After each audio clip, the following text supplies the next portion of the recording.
Taking a look back at the longest world #1 debuts in tennis history. It is Roger Federer by a long shot.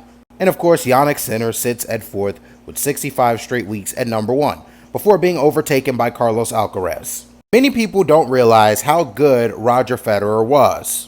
And by the time I was born and really into tennis, Roger Federer was pretty much at the end of his career.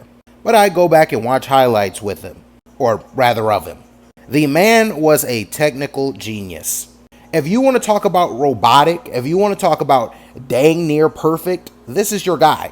If you got AI to play tennis, it would ironically look a lot like Roger Federer. A mix of beauty and tactical mastery. His footwork was impeccable. He could do everything with the racket in his hand. Forehand, backhand, anything. Everything was a weapon. At one point, Roger Federer was winning so many championships that there were a lot of players thinking of just not competing anymore.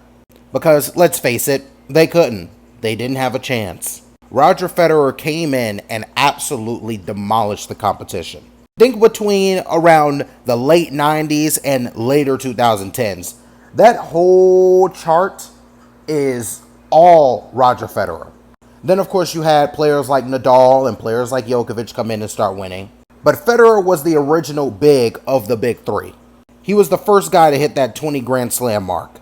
He was the first guy to redefine what greatness was in the sport of tennis. To put it into perspective, Pete Sampras had the record for most Grand Slams ever won with 14 before Roger Federer.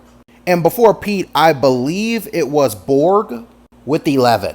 So you can imagine the amount of shock that was across the tennis world when this man won 20 of them.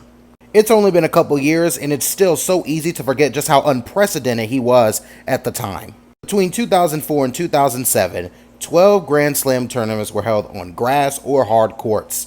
Federer won 11 of them. Complete, total, and utter dominance.